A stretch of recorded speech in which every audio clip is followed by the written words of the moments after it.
Friends, welcome to Mahati Academy. ఈరోజు వీడియోలో మనము కాంపిటీషన్కి ప్రిపేర్ అవుతున్నటువంటి అభ్యర్థులకి కొన్ని సూచనలు సలహాలు ఇవ్వబోతున్నాం. అయితే ఏంటంటే ఇప్పుడు ప్రధానంగా మీకు ఇచ్చే సలహా, గవర్నమెంట్లో రీసెంట్గా వస్తున్నటువంటి పరిపాలనా పరమైన మార్పుల కోసం మీరు అధికంగా వరీ అవ్వద్దు. యూట్యూబ్లో కూడా వాటికి సంబంధించిన అప్డేట్స్ని విపరీతంగా ఫాలో అవ్వద్దు. అంటే అనవసరమైన ఒక రకమైన యాంగ్జైటీ క్రియేట్ అవుతుంది అనమాట. అంటే లైక్ ఇప్పుడు జియో నెంబర్ 46 ఉంది. జియో నెంబర్ 46 ప్రకారం మీకు జోనల్ రీఆర్గనైజేషన్ లేకపోతే క్యాడర్ రీఆర్గనైజేషన్ అవుతుంది. ఏమైనా కానీ మీకు జాబ్ వచ్చే స్కోరు ఒకవేళ వచ్చినట్టయితే ఇలాంటి మార్పులు మీ విజయ అవకాశాలని ఎలాంటి నష్టాన్ని చేకూర్చవు. మీ మైండ్ సెట్ ఎట్లా ఉండాలంటే, ఖచ్చితంగా ఒక గ్రూప్ 2 నోటిఫికేషన్ అయితే వస్తుంది, ఎగ్జామ్ అవుతుంది, ఫైనల్ రిజల్ట్లో మన పేరు ఉండాలి, మన నెంబర్ ఉండాలి అనే ఒక ఏకైక లక్ష్యంతో ఉండాలన్నమాట. అలాంటి యాటిట్యూడ్ని కలిగి ఉండాలి. అర్థమవుతుంది. అంతే తప్పించి అనవసరమైన యాంగ్జైటీ, ఎక్కువగా అప్డేట్స్ని ఫాలో అయ్యి అనవసరమైన అప్డేట్స్ని యాంగ్జైటీకి గురి కావద్దు. అది ఒక సలహా. అంటే ఒకవేళ నోటిఫికేషన్ అటు ఇటు అయినా కానీ ఈ గ్రూప్ 2 లాంటి జాబ్ రావాలంటే మీకు ఖచ్చితంగా కొన్ని పెయిన్ పాయింట్స్ని మీరు దాటాలి.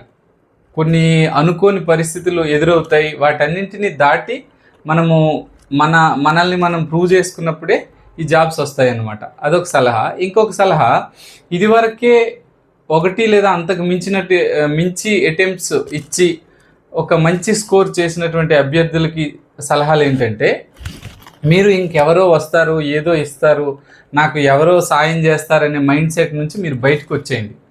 విజయం సాధించిన వాళ్ళకి మీకు చాలా నేరో డిస్టెన్స్ గ్యాప్ ఉంటుంది. ఆ గ్యాప్ని మీరు ఈసారి ఎలా భర్తీ చేయాలనే పాయింట్ మీదే ఉండండి. అంటే ప్రత్యేకించి మీరు ఒక మెంటార్ని అయితే చూజ్ చేసుకోండి. బట్ మెంటార్ని మీరు అతను రైట్ డైరెక్షన్లో మీ ప్రిపరేషన్ వెళ్ళడానికి మాత్రమే అతని సలహాలను మీరు యూజ్ చేసుకోండి. అంతే తప్పించి అతనేదో మీకోసం చేస్తాడు అనే మైండ్ సెట్తో ఉండొద్దు. మీకు ఇదివరకే చాలా క్లారిటీ ఉంటుంది, చాలా చదివి ఉంటారు, చాలా ఎక్స్పీరియన్స్ ఉంటుంది.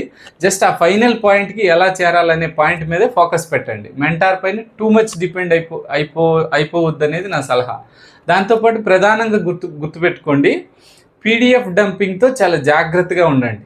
పీడిఎఫ్ని, అధిక సమాచారాన్ని మీరు పీడిఎఫ్ ఎంత ఎక్కువ కలెక్ట్ చేస్తే, పీడిఎఫ్ ఎంత ఎక్కువైతే మీ సక్సెస్ రేట్ అంత పడిపోతుంది అనమాట. ఖచ్చితంగా ఇది ట్రూ. ప్రత్యేకించి ఏంటి మరి గతంలో సెలెక్ట్ అయిన వాళ్ళు, ఇప్పుడు మనం చూస్తే మీరు గతంలో నాన్ ఎగ్జిక్యూటివ్ సెలెక్ట్ అయిన వాళ్ళు మళ్ళీ ఎగ్జిక్యూటివ్ సెలెక్ట్ అవుతున్నారు. కొంతమంది ఇంకా ఎక్కువ సార్లే సెలెక్ట్ అవుతున్నారు ఈ ఎగ్జామ్కి. చాలా కాంపిటీషన్ ఉంటుంది, చాలా టఫ్ ఎగ్జామ్ అన్నట్టు మనం అనుకుంటాం. కానీ వాళ్ళకి ఎలా సాధ్యం అవుతుంది అంటే, వాళ్ళు కాన్ఫిడెన్స్ పాయింట్ని రీచ్ అయి ఉంటారు ఇదివరకే. అంటే ఇది ఇంకేం కాదు, కాన్ఫిడెన్స్ అనమాట. వాళ్ళకి మనకి తేడా కాన్ఫిడెన్స్. వాళ్ళకి ఎట్లా వస్తుంది మరి కాన్ఫిడెన్స్ అంటే, ప్రత్యేకించి పీవైక్యూస్ ఆధారంగా వాళ్ళ ప్రిపరేషన్ ఉంటుంది. అంటే టెస్ట్ సిరీస్లు వాళ్ళు రాయొచ్చు, బట్ టెస్ట్ సిరీస్ల ఆధారంగా టెస్ట్ సిరీస్లో ఇచ్చే క్వశ్చన్స్ బట్టి ఎటు వెళ్ళిపోదు వాళ్ళ ప్రిపరేషన్, రైట్ డైరెక్షన్లో ఉంటుంది. దానికి కారణం వాళ్ళు పీవైక్యూస్ని బాగా బేస్ చేసి ప్రిపేర్ అవుతారు. అంటే ఇప్పుడు 5 or 6 పీవైక్యూస్ ఉన్నాయి గ్రూప్ 2కి సంబంధించి. వాటి ఆధారంగా వాళ్ళ ప్రిపరేషన్ ఉంటుంది. ఓకే, అలాగే ప్రాపర్ రివిజన్ ఉంటుంది, అవసరమైనంత ప్రాక్టీస్ ఉంటుంది. ఈ 3 వాళ్ళకు ఉంటాయి. దీంతో మాత్రమే వాళ్ళు కాన్ఫిడెన్స్ డెవలప్ అవుతారు. కాన్ఫిడెన్స్ డెవలప్ అయిపోయిన తర్వాత ఇంకా ఖచ్చితంగా జాబ్ వచ్చేస్తుంది. కొన్నిసార్లు మీరు సరిగ్గా ప్రిపేర్ అవ్వకపోయినా, అసలు ఏమీ ప్రిపేర్ అవ్వకపోయినా కానీ ఫైనల్ రిజల్ట్లోకి వాళ్ళ నెంబర్ వెళ్ళే ఛాన్స్ కూడా ఉంటుంది. ఆ కాన్ఫిడెన్స్ అంత పనిచేస్తుంది. మీరు దాన్ని మరి ఎలా ఎక్వైర్ చేయాలంటే, మీరు టెస్ట్లు రాయొచ్చు, బట్ పీవైక్యూస్ మీద మంచి నాలెడ్జ్ ఉండాలి. దాని ఆధారంగా మీ ప్రిపరేషన్ ఉండాలి.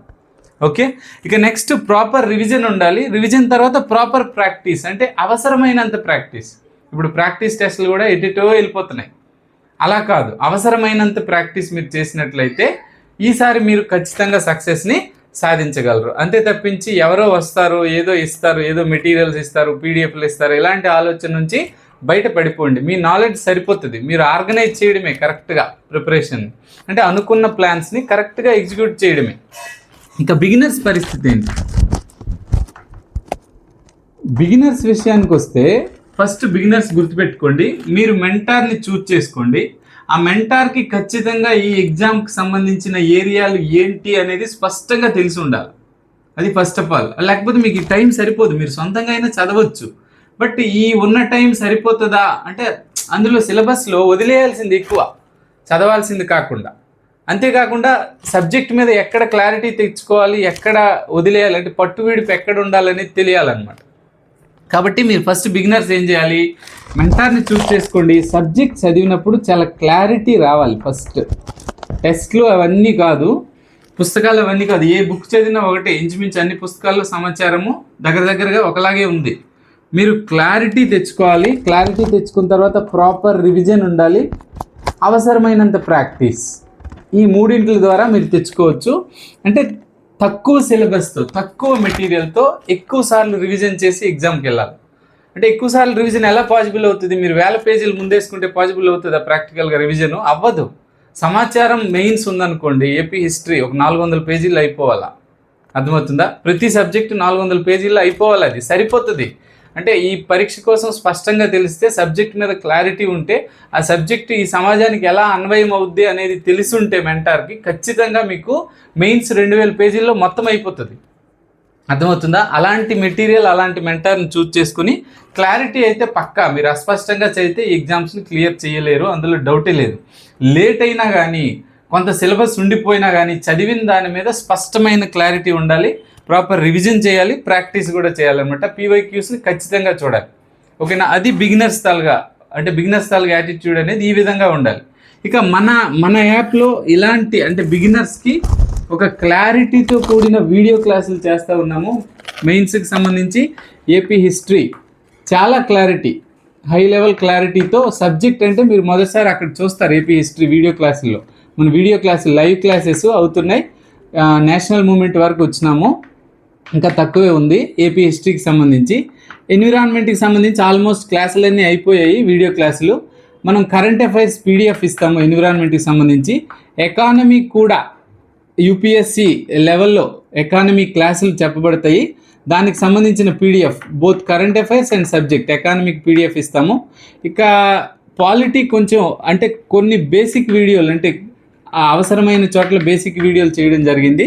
అది మీరు కొంత సొంతంగా చదివి ప్రాక్టీస్ చేస్తే దాన్ని ఓవర్కమ్ చేయొచ్చు. ఇక ప్రిలిమ్స్కి సంబంధించి మన వీడియో క్లాసెస్ ఉన్నాయి, ప్లస్ టెస్ట్లు ఉన్నాయి. దాంతోపాటు కరెంట్ అఫైర్స్ పైన కూడా మ్యాగజైన్ ఆధారంగా వీడియో క్లాసులు చేస్తాము. నెక్స్ట్ పదే నేను లైవ్ క్లాసులు కండక్ట్ చేస్తుంటాను, లైవ్ సెషన్స్ కండక్ట్ చేస్తుంటాను. మన కోర్స్తో ప్రిలిమ్స్ టాప్ 5000లో చేరొచ్చు ఈజీగా. నేను చెప్పిన పాయింట్స్ మీరు గుర్తుపెట్టుకుంటే, ఆ ఏరియాస్ తెలుసు మనకి, చాలాసార్లు చాలా ఎగ్జామ్స్ రాసిన అనుభవంతో ఏ ఏరియాలు కావాలి ఎగ్జామినర్కి అనేది తెలుసు. వాటిపైనే టెస్టులు ప్రిపేర్ చేయడం జరిగింది, వాటిపైనే వీడియో క్లాసులు చెప్పడం జరిగింది. మీకు నేను లైవ్ క్లాసుల్లో వచ్చి ఇది ఎట్లా చదవాలి, ఇలా గుర్తుపెట్టుకోవాలి అనేది కూడా చెప్పడం జరుగుతుంది. ఆ విధంగా 5000లో అయితే మనం ఈజీగా, అంటే మీకు మంచి ఆల్రెడీ ఇది వరకే మంచి పట్టు ఉంది అనుకోండి, ఇంక బెస్ట్ ర్యాంక్ వస్తుంది. నేను చెప్పేది ఏమంటే ఈజీగా క్లియర్ కావచ్చు ప్రిలిమ్స్ అనేది. ఇక మెయిన్స్ అనేది ఫైనల్గా నేను గైడ్ చేస్తాను, నేను క్లారిటీగా వీడియో క్లాసులు చెప్తాను. బట్ మీ ఎఫర్ట్ చాలా బాగుండాలి. అంటే ఎఫర్ట్ అంటే ఊరికే ఎక్కువ కష్టపడిపోవడం కాదు, ఇక్కడ ఉండాలా, క్లారిటీ ఉండాలా.